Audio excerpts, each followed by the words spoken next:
지난 여름 파리 올림픽이 열렸고 우리가 뜻하지 않은 많은 또 메달을 따는 그런 올림픽이었습니다. 그 중에 특별히 이제 올림픽 10회 연속 40년간 한 번도 빠지지 않고 금메달을 딴 유일무이한 종목이 하나 있었는데 여자 양궁 단체전입니다. 이 종목은 40년 전부터, 그러니까 뭐 1884년인가요? 아니 1984년부터 지금까지 40년 10번의 올림픽이 있는 동안에 금메달을 딴, 그래서 해외에서 도대체 저 코리아 저 팀은 양궁은 어떻게 연습하길래 저렇게 금메달을 놓치지 않냐라고 관심을 보이기도 했습니다. 우리나라 양궁이 실력이 좋죠. 그 실력이 비결이 뭘까? 사람들이 생각합니다. 아마 선수들의 피나는 노력이 금메달을 딸 거야. 뭐 그것도 맞겠죠. 아니면 협회장이었던 이 정의선 협회장이 물신양면으로 뭐 최선을 다해 도와주니까 좋은 성적을 내겠지. 뭐 그것도 맞겠죠. 아니면 원래 우리가 활 쏘는 민족이니까 그 민족성의 그 활 쏘는 실력이 우리 안에 있는 거 아닌가, 이렇게도 보게 됩니다. 그러다가 진짜 우리가 활 잘 쏘는 양궁의 금메달 따는 진짜 비결을 하나 이제 누군가 발견하게 됐습니다. 그게 비결이었구나. 그 비결이 어디에 등장하냐? 애국가에 등장합니다. 애국가에 등장해. 하나님이 보호하사 우리나라 만세. 영어로 활이 보우예요. 하나님이 활, 보호를 하사하셔서 대한민국 만세. 하나님이 우리 민족에게 활을 하사받은 민족이구나. 하나님이 보호, 활을 하사하사 우리나라 금메달 만세네. 우와, 그 비결을 발견하게 됐습니다. 아니, 하나님이 활을 하사하시고 실력과 재능을 하셨으면 뭐 금메달 따는 당성이다, 이런 생각을 해보게 됩니다. 영적 승리의 비결도 마찬가지죠. 하나님의 지혜를 하사받아, 하나님의 은사를 하사받아, 하나님의 능력을 우리 하사받았다. 그럼 뭐 이 땅에 문제가 어디 있겠어요? 근데 하나님의 그 능력과 권세와 사랑과 지혜를 하사받는 통로가 있는데 그 통로가 뭐예요? 기도라고 하는 통로가 우리한테 있습니다. 우리가 기도의 축복을 받는다면, 기도의 능력이 있다면 우리는 이 땅에서 형통한 삶을 사는 아주 결정적인 그 요소를 우리가 갖게 된 것을 보게 됩니다. 하지만 하나님의 능력을 받을 수 있는 기도의 능력을 아는 사람이 그렇게 많지가 않아요. 예전에 어릴 때 시골에 어떤 아주머니 한 분이 교회를 다니셨는데 새벽 예배도 가시고 금요 기도회도 가시고 수요 예배도 가시고 노상 교회를 가니까 이 남편이 아내를 의심했습니다. 분명 이 옆에 내가 저 목사하고 정분났지, 그래 바람 피는 거다 생각을 해가지고 몰래 따라가 봤는데 몇 번을 따라가 봐도 저 목사하고 바람난 것 같지는 않아. 그 뭐 하는 거야? 가보니까 가자마자 무릎 꿇고 울면서 기도하고 밤에도 울면서 기도하고, 미친 거 아니야? 그러면서 아내한테 하는 말이 있어요. 아니 그래 기도한다고 쌀이 나와 돈이 나와? 그럴 시간이 있으면 어디가 돈 좀 구해와? 뭐 이렇게 이제 남편이 주로 하는 멘트였죠. 기도한다고 쌀이 나오냐 돈이 나오냐 뭔 소용 있냐, 그렇게 쭈그려 앉아서 기도하는 게. 왜 이렇게 말해요? 기도의 권세와 능력을 모르니까 기도하는 그 시간이 쓸데없는 시간 낭비라고 판단하는 거죠. 그러나 우리가 기도의 능력을 알면 기도의 승리자가 인생의 승리자가 되는데, 기도는 하나님의 능력을 공급받는 통로일 뿐만 아니라 기도를 통해서 하나님의 뜻이 무엇인지를 깨닫게 되고, 기도를 통해서 하나님의 뜻 가운데 인도받는 복을 받게 되고, 기도 가운데 우리의 문제를 해결받는 그 해결자를 우리가 기도를 통해서 공급받는다라고 하는 거예요. 그래서 기도의 승리자가 사실은 인생의 승리자가 되는데, 이 사실을 아는 사람이 많지 않죠. 지금도 그렇고 옛날에도 그렇고. 우리가 잘 아는 욥기 이야기를 한 번 더 다시 하겠습니다. 욥기를 통해서 하나님이 가르쳐주고자 하는 중요한 비밀 하나가 있어요. 비밀이 하나 숨었습니다. 욥기에는.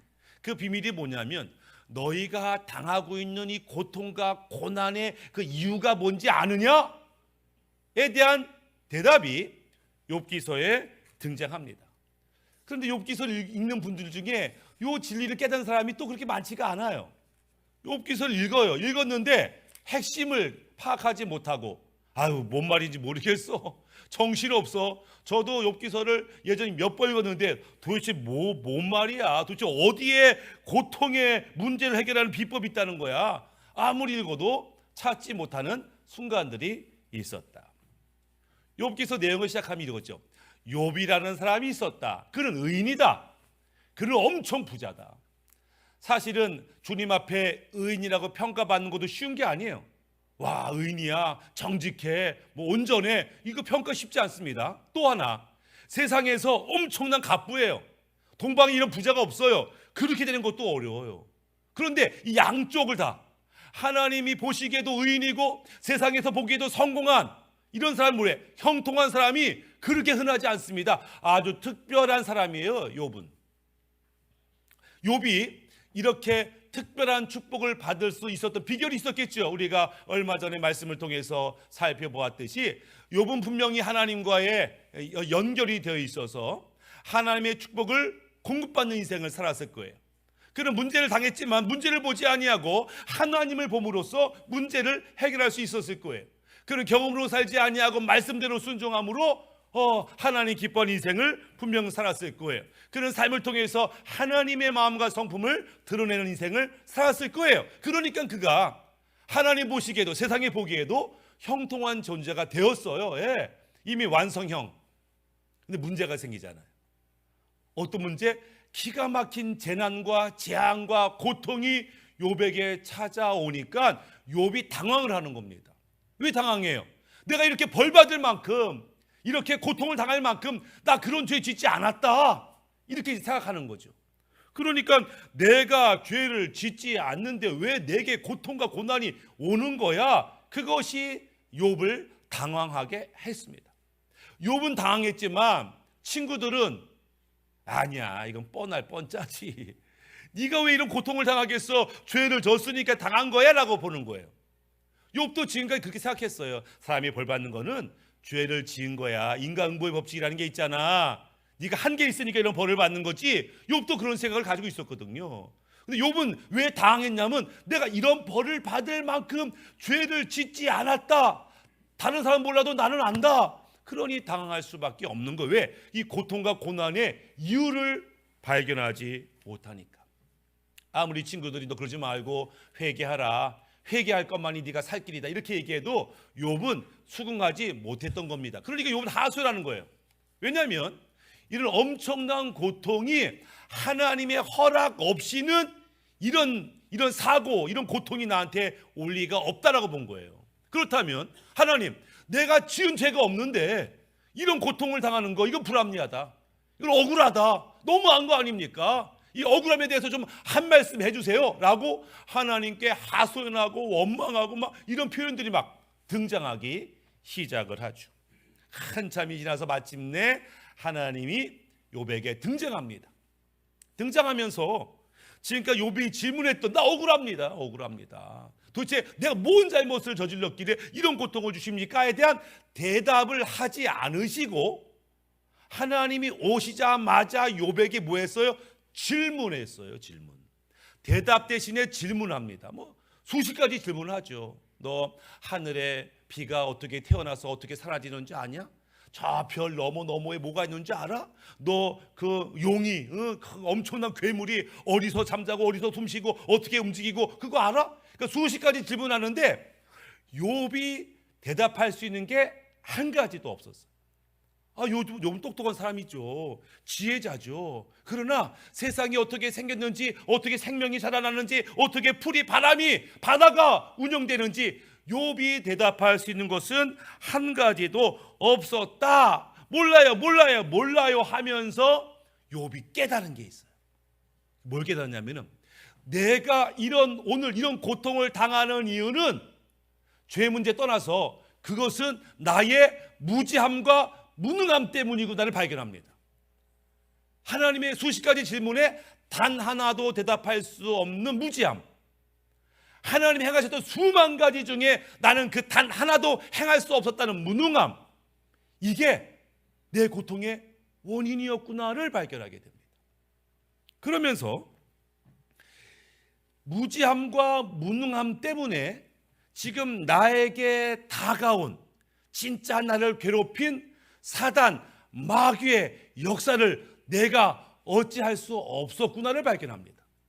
그러니까 지금 욥이 당하는 고통은 죄를 지어서 당하는, 물론 죄를 지으면 고통 당하죠. 이거와는 별개로 욥이 지금 당하는 고통은 사탄 마귀가 나를 괴롭히는데 이것을 해결할 지혜와 능력이 없다는 것을 발견하게 됐어요. 그리고 그가 하나님으로부터 계시를 하나 받습니다. 욥기서 19장 25절에 등장하는 어떤 계시요? 나는 이 마귀를, 사탄을 이길 지혜와 능력이 없지만 언젠가 구원자가 임하시면, 메시아가 임하시면 이 문제를 해결하시는구나를 깨닫게 됩니다. 하나님이 그런 욥을 기뻐하세요. 네가 그것을 깨달았구나. 그러면서 이 계시를 주는 겁니다. 욥기서의 주제는 뭐냐면 우리를 고통 가운데 거하는 죄 말고 또 다른 원인이 있는데 그것은 어둠의 악한 영들이다, 마귀다, 사탄이다. 이 존재를 인식하지 못하면 너희 죄, 너희 고통, 너희 고난의 문제를 해결할 수 없다, 이렇게 말해요. 그래서 예수님이 이 땅에 오신 이유도 요한일서 3장 8절에 죄를 짓는 자는 마귀에게 속하나니 마귀는 처음부터 범죄함이라. 하나님의 아들이 나타나신 것은 마귀의 일을 멸하려 하심이라. 물론 예수님이 이 땅에 죄 회개케 하고 없애게 하셔서 오셨지만 동시에 그런 마귀의 일을 멸하기 위해서 이 땅에 오셨다, 이렇게 말하고 있다라고 하는 거예요. 마귀는 누군가, 사탄은 누군가? 성경은 이 사탄이 이 세상의 임금이라고 표현해요. 이 지금 현재 이 세상의 왕이 누구냐? 사탄, 마귀다. 아니 언제부터 이 사탄이 하나님 만든 이 세상의 왕이 되었습니까? 창세기에 등장하죠.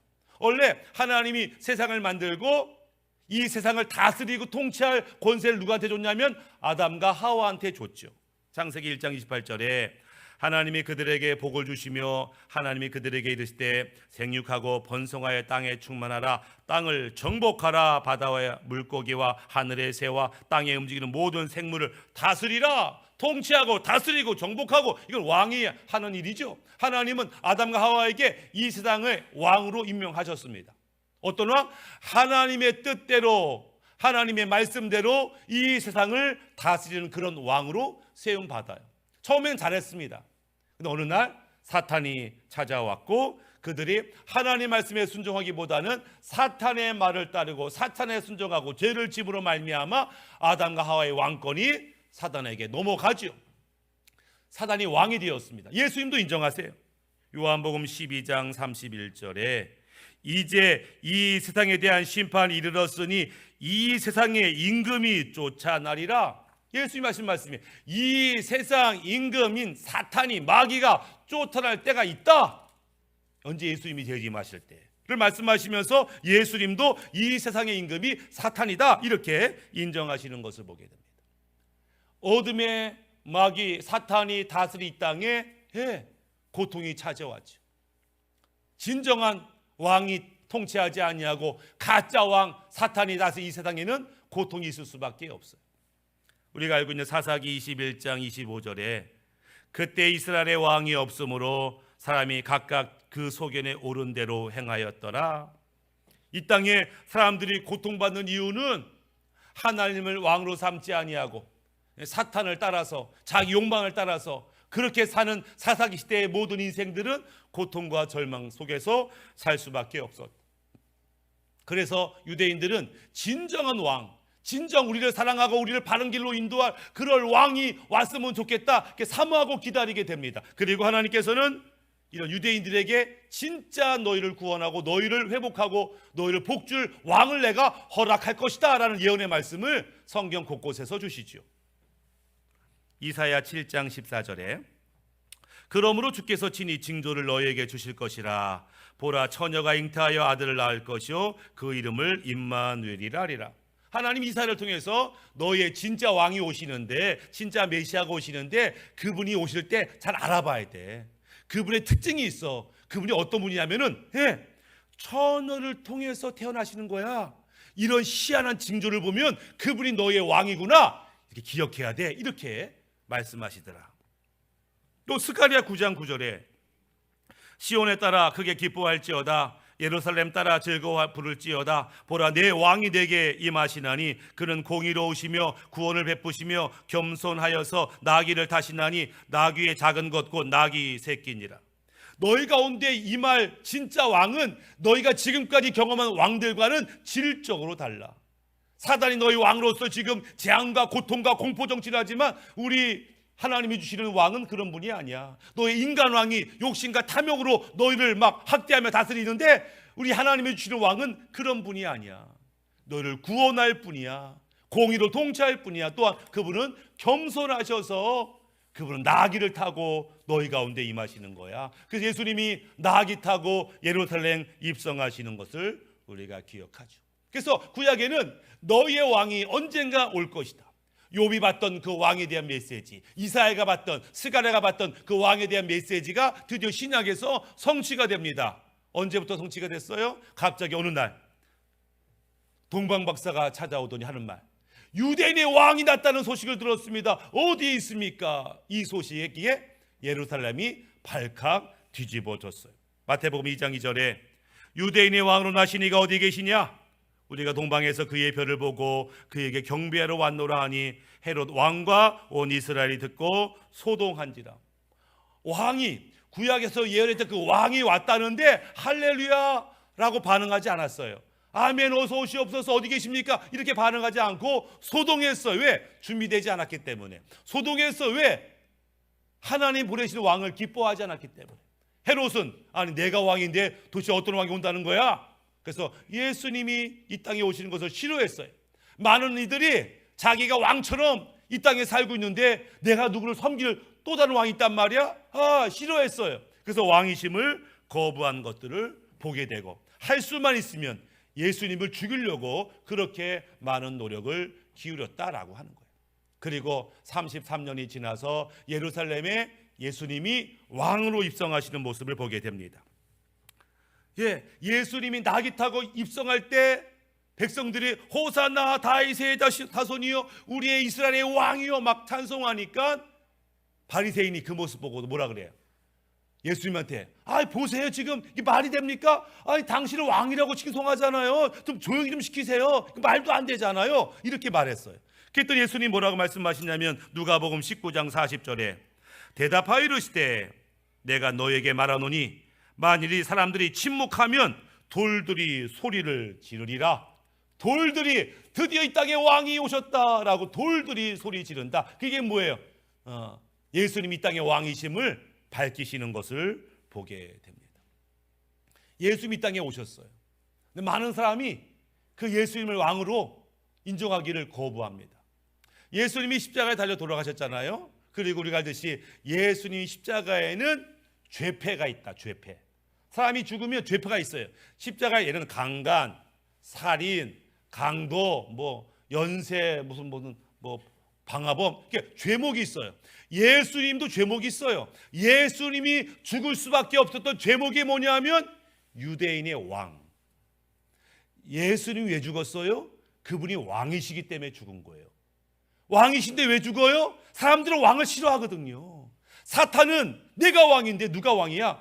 사탄은 예수님을 죽기를 바랬어요. 헤롯은 자기가 왕인데 누가 왕이야? 예수님을 거부하고 죽였어요. 백성들은 내가 왕처럼 내 멋대로 살고 싶은데 또 누가 왕이야? 라면서 왕이신 예수님을 죽였어요. 예수님이 죽으신 이유는 그분이 왕이기 때문에 그 죄목이죠. 이 세상에서의 죄목. 오늘도 마찬가지입니다. 사람들이 예수님을 거부합니다. 예수님이 나의 왕이십니다. 아니요. 거부하죠. 거부합니다. 그래서 예수님을 왕으로 삼지 아니하고 그저 어떤 사람한테는 그저 급할 때만 아쉬울 때만 잠깐 나와서 나를 도와주는 도우미 정도로 능력 많은 그냥 어떤 수많은 신들 중에 하나로 생각하지 자기의 왕으로 인정하지 않더라라고 하는 거예요. 성경은 우리의 진짜 고통이 있는데 고통의 문제를 세 가지로 보죠. 왜 우리가 고통당하느냐? 말씀에 순종하지 않아서 고통당하는 거야. 죄를 지어서 고통받는 거야. 마귀 사탄이 괴롭혀서 고통받는 거야. 이렇게 얘기하죠. 그럼 우리가 이 고통과 저주를 이기는 방법은 뭐예요? 말씀에 순종하는 거야. 지은 죄에 대해서 네가 회개하는 거야. 마귀 사탄을 대적하여 쫓아내는 거야 라고 해요. 이게 어떻게 가능해요? 예수님으로 가능합니다. 예수님이 십자가에서 모든 죄값을 치르심으로, 그분이 기꺼이 예수 이름으로 모든 죄를 용서받을 수 있는 기회가 열렸기 때문에, 예수 이름의 권세로. 그래서 사도행전 5장 31절을 예수님에 대해서 뭐라고 말씀하냐면은, 이스라엘에게 회개함과 죄사함을 주시려고 그를 오른손으로 높이사 임금과 구주로 삼으셨느니라. 하나님께서 예수님을 임금과 구주, 이게 중요하다고 그랬잖아. 예수님을 구원자로, 구주로만 믿으면 안 돼요. 당연히 그래야겠죠. 우리 죄를 없애게 하시고 우리를 깨끗게 하신 그분 구원자시죠. 그러나 동시에 우리 예수님은 지금도 살아계셔서 나에게 명령하시는 왕이시라는 거예요. 임금이라는 거예요. 우리는 2000년 전에 죽으신 예수님을 믿을 뿐만 아니라 지금도 살아계셔서 나에게 말씀하시고 나를 다스리는 그 예수님을 왕으로 믿고 따르고 순종할 때 진정한 구원이 우리 가운데 임하고, 그럴 때 비로소 우리 삶 가운데 천국이 임한다. 천국이 임한다. 오늘 읽었던 말씀이 주기도문인데요. 주기도문 마태복음 6장 9절부터 다시 읽으면, 그러면 너희는 이렇게 기도하라. 하늘에 계신 우리 아버지여, 이름이 거룩히 여김을 받으시오며 나라가 임하옵시며 뜻이 하늘에서 이룬 것 같이 땅에서도 이루어지이다. 오늘 우리에게 이루어갈 양식을 주시옵고, 우리가 우리에게 죄 지은 자를 사하여 준 것 같이 우리 죄를 사하여 주시옵고, 우리를 시험에 들게 하지 마시옵고 다만 악에서 구하시옵소서. 나라와 권세와 영광이 아버지께 영원히 있사옵나이다. 이 주기도문의 핵심이 뭐냐면, 앞에는 그냥 하나님 부르는 거예요. 거룩하신 하나님 부르는 거예요. 그리고 진짜 기도의 첫 번째는 뭐냐면, 하나님의 뜻이 천국에서 이루어졌던 것처럼 이 땅에서도 하나님 뜻이 이루어지기를 원합니다. 이게 뭐냐면은, 하늘에 있는 천국이 이 땅에도 천국이 이루어지기를 원합니다. 이게 주기도문의 핵심 주제예요. 하늘의 천국이 이 땅에도 이루어지기 원합니다. 이게 주제. 근데 어떻게 내가 내 심령 안에, 우리 가정 안에 천국이 임하기 원하는데 어떻게 그 천국을 임하게 할 수 있는가? 첫 번째가 뭐냐면 11절, 오늘 우리에게 일용할 양식을 주시옵소서. 그 천국을 위해서 구하는 첫 번째가 뭐냐면 일용할 양식이라는 거예요. 이게 이상하잖아요. 아니, 천국을 구하면서 일용할 양식, 그러니까 하루 먹을 양식이에요. 아니, 1년치 양식을 구하는 것도 아니고 10년치를 구하는 것도 아니고, 아니 천국을 위해서 하루치 양식을 구한다고? 이게 뭐야? 이거는 이스라엘 광야 40년 역사를 의미하는 겁니다. 이스라엘 백성이 광야로 갔는데 먹을 게 하나도 없어요. 근데 하나님 걱정하지 말어, 내가 먹을 거 줄 거야 하고 하늘에서 갑자기 아침에 만나를 주셨네. 먹을 거야. 먹을 만해. 우와, 맛있다, 좋다. 그런데 문제가 생겼어요. 하나님이 지금은 자비를 베푸셔서 먹을 걸 주지만 내일 하나님이 안 줄 수 있잖아. 모레 안 줄 수 있잖아. 그러니까 이거 어떻게 쟁여놔야지, 저장해놔야지. 그래서 막 일주일치 열흘치만 모아두는 거예요. 왜? 내일 먹어야 되니까. 근데 밤 되니까 막 못 먹게 된 거예요. 그 다음날 새 거 주시네. 와, 새 거 줬다고 감사하지만 불안한 거예요. 모레도 주시려나? 이게 광야하게 정말 아무것도 없는데 하나님이 안 주면 굶는데 모레도 주려나? 걱정이 됐어요. 근데 그 걱정하는 시간이 한 달이 지나고 1년이 지나는 거예요. 매일같이 빈틈없이 아침마다 만나를 주는 것을 1년, 10년, 40년을 경험하니까 아침에 해가 동쪽에 뜨듯이 아침에 하나님께서 우리에게 먹을 일용할 양식을 주시는구나, 이게 믿어지는 거예요. 이게 그러니까 일용할 양식 달라는 게 뭐예요? 날마다 하나님의 임재 가운데 하나님의 다스림을 받겠다. 예. 내일 거 염려하지 않겠다. 내일 먹을 거 염려하지 않겠다. 왜? 내일도 하나님 우리와 함께 하시고 우리를 다스릴 거니까. 하나님이 나의 왕 되심을 고백하며 이제는 하나님의 보호 가운데, 하나님의 다스림 가운데 살겠다라는 고백이죠. 예수님을 나의 왕으로, 하나님 나의 왕으로 모시겠다, 믿는다라고 하는 첫 번째가 이 고백입니다. 두 번째는 뭐예요? 두 번째는 뭐예요? 우리의 죄를 용서하여 달라고. 우리의 죄를 왜? 죄는 인과응보의 법칙처럼 지은 죄에 대해서 우리가 저주가 임하고 지은 죄에 대해서 대가를 지불하니까 죄 용서를 받아야 돼. 근데 이 죄는 우리 안에 죄성이라는 게 있어요. 이 죄성은 자석과 같아서 죄를 끌어당겨요. 못된 짓을 하고 싶어요. 하지 말라는 것을 하고 싶어요. 왜? 죄성이 그러기 때문에. 그러니까 지은 죄만이 아니라 우리 안에 있는 이 죄성, 죄를 짓고자 하는 이 욕망을 하나님이 제거해 주세요. 하나님이 죄를 미워도 나를 죄를 미워하게 하시고 이제 죄와 싸우되 피 흘리기까지 죄와 싸워 이기는 자가 되게 달라고. 왜? 이 죄가 없어야 천국을 누리니까. 세 번째 요구사항이 뭐예요? 악에서 구원하옵소서. 마귀에게서.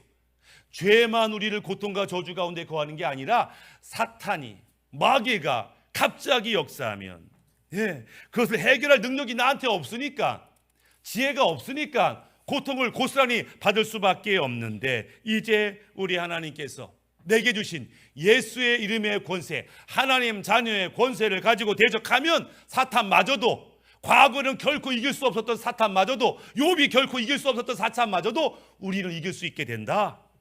야고보서 4장 7절 말씀처럼 그런즉 너희는 하나님께 복종할지어다 마귀를 대적하라 그리하면 너희를 피하리라. 마귀조차도 우리를 피할 수밖에 없는 영적 권세가 우리 안에 있음을 고백하시고 대적할 때 비로소 천국이 우리 가운데 임한다. 이렇게 말씀하는 것을 보게 됩니다. 오늘 말씀을 마무리하면 우리를 실패하게 하고 우리를 고통 가운데 거하게 하는 것이 우리 불순종, 우리 안에 죄와 죄성, 또 악한 마귀 사탄이 이 원인이라고 한다면 우리가 예수의 이름으로 하나님 자녀의 권세로 이제는 말씀에 순종하고 죄를 회개하고 마귀를 대적함으로 이제 우리가 형통의 삶을 살아야 되는 거죠. 단지 이것들만 제거할 뿐만 아니라 비로소 하나님의 나라 천국이 우리 가운데 임하는 것들을 보게 됩니다. 천국이 임하는 것은, 내게 천국이 임하는 것은 내가 나의 왕이신 예수님을 영접하는 거예요. 그 이름을 믿는 거예요. 그럼 내 안에 천국이 임하는 거예요. 우리 가정이 예수님을 우리 가정의 왕으로 주인으로 영접하는 거예요. 그럼 가정에 천국이 임합니다. 천국은 하나님이 다스리는 곳이에요. 죄가 없고 마귀가 역사하지 못합니다. 우리 안에 천국이 임하면 이 땅에서 그 누구보다도 행복하고 누구보다도 평안하고 누구보다도 완벽한 인생을 살게 되는데, 이 은혜가 우리 모두에게 있기를 주님의 이름으로 축복합니다. 아멘.